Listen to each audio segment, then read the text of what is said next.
Hello. हम सब जानते हैं कि पृथ्वी छोड़कर जीवात्मा जगत में जाना अच्छा है। यह हम सबको पता है कि एक ना एक दिन जो इस धरती पर आई है, आत्मा आई है, जिसका जन्म हुआ है, उसकी मृत्यु भी निश्चित है। यह तो हर एक प्रत्येक व्यक्ति पृथ्वी पर रहने वाला जानता है कि एक ना एक दिन मृत्यु सबकी आनी है। और मृत्यु के बाद हमारी आत्मा जीवात्मा जगत में कहाँ जाती है और क्या करती है, एक हमारे मन में यह एक डर सा है कि पता नहीं मृत्यु के बाद हमारे साथ क्या होगा, क्या नहीं होगा। तो यह सब हम जानते हैं कि पृथ्वी छोड़कर जीवात्मा जगत में जाना ही है, वह अच्छा है या बुरा है, लेकिन यह बहुत ही एक अच्छा अनुभव होता है। जीवात्मा जगत हमारा वास्तविक घर है। हम थोड़े समय के लिए पृथ्वी पर जाते हैं और वापस अपने घर लौट आते हैं। अनुभव हासिल करने के लिए हम पृथ्वी पर जाते हैं और पृथ्वी हमारी एक पाठशाला है, जहां हम सीखते हैं, अनुभव लेते हैं और उच्च स्तर की ओर बढ़ने के लिए अपनी आत्माओं को शुद्ध करते हैं। जिस तरह से पृथ्वी पर जन्म लेने के बाद हम जैसे जैसे बड़े होते हैं, वैसे वैसे कुछ ना कुछ सीखते हैं, अनुभव प्राप्त करते हैं। उसी तरह से हम सीखने के लिए अपने स्कूल में भी जाते हैं।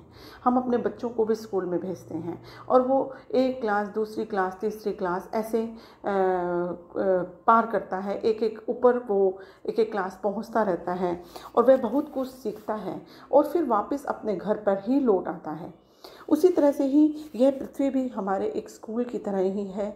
हम अपने जीवात्मा जगत के घर से नीचे पृथ्वी पर स्कूल में आते हैं और वहाँ बहुत कुछ सीखते हैं, अनुभव करते हैं और उस जो हम सीखते हैं वो हमने क्या सीखा उसके बेस पर ही हमें ऊपर क्लासेस मिलती हैं। हम उच्च स्तर पर पहुँचते हैं। हम कौन से स्तर पर, कौन से लोक में जाएंगे, यह निश्चित होता है।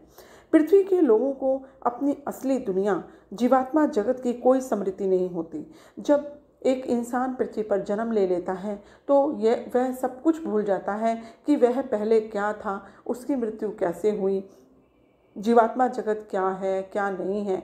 यह तो थोड़ी सी जानकारी जो हमें मिली है वह कुछ किताबों के जरिए ही प्राप्त होती है कि जीवात्मा जगत बहुत सुंदर है, कि जैसे कि विस्पी और रतु की आत्माएं जब उनकी मृत्यु हुई और वे जब ऊपर गए तो वो इतनी उच्च स्तर की आत्माएं थी कि वे अपनी माता के साथ संपर्क स्थापित कर पाए और उस बातचीत से हमें जीवात्मा जगत के बारे में बहुत कुछ ज्ञान प्राप्त हो गया।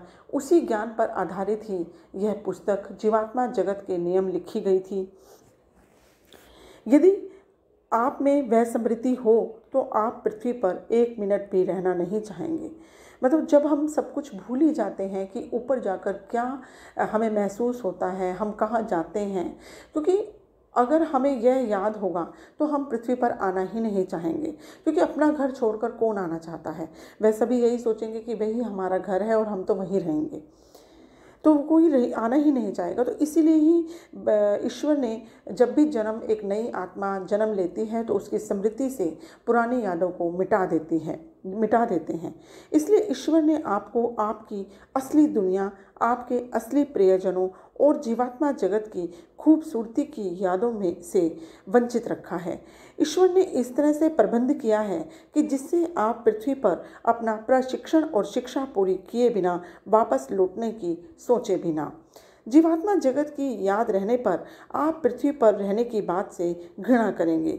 इसे लेकर ईश्वर इतने निश्चित हैं कि उन्होंने आपके भौतिक मन से इन यादों को पूरी तरह से मिटा दिया है। लेकिन आपका आध्यात्मिक मन, जिसे कि अवचेतन मन भी कहा गया है, जीवात्मा जगत की यादों से भरा हुआ है। हमारे अवचेतन मन को जीवात्मा जगत की सारी याद होती है। हमारे अवचेतन मन में हमारी जो अनकॉन्शियस माइंड है, उसके अंदर हमें सब कुछ याद है कि हम पहले कहाँ थे, हमारा जन्म कैसे हुआ था, किस घर में हुआ था, कहाँ मृत्यु, कैसे मृत्यु हुई और मृत्यु के बाद हम कहाँ गए, जीवात्मा जगत कैसा है, ये सब कुछ हमारा अचेतन मन जानता है। लेकिन हमारा जो भौतिक मन है वह सब कुछ भूल चुका है और हम यह नहीं जानते कि जीवात्मा जगत कैसा है, हमारा पुराना पूर्व जन्म कैसा था, कौन थे हम। तो ये सब ईश्वर ने पहले ही निश्चित कर रखा है और वह हमारी स्मृति को मिटा देता है। जन्म होते ही हम अपनी पुरानी यादों से बहुत दूर चले जाते हैं और हम सब कुछ भूल चुके होते हैं। अवचेतन मन इस याद को आपके भौतिक तार्किक मन तक पहुंचने नहीं देता। यदि पृथ्वी पर रहने वाले मनुष्य का अवचेतन मन सुप्त है तो ईश्वर के असली नियमों को नहीं जान पाएगा, क्योंकि पृथ्वी पर लोगों की स्थिति बद से बदतर होती जा रही है। इसलिए हम चाहते हैं कि आप इस असलियत को जानें ताकि आप अपने अवचेतन मन को जागृत कर सकें। हम चाहते हैं कि आप सत्य को जानें और आप में सच्चे रास्ते पर चलने का साहस हो। यहाँ रति और विस्पी पृथ्वीवासियों को यही कहने की कोशिश कर रहे हैं कि आप यह सत्य जान लें कि एक जीवात्मा जगत है जहाँ हमारा जो कि हमारा असली घर है। हमारा असली घर पृथ्वी नहीं है। हम अपने अचेतन मन के जरिए ही जान सकते हैं और हमें अपने सोए हुए अचेतन मन को जागृत करने की कोशिश करनी चाहिए। धन्यवाद।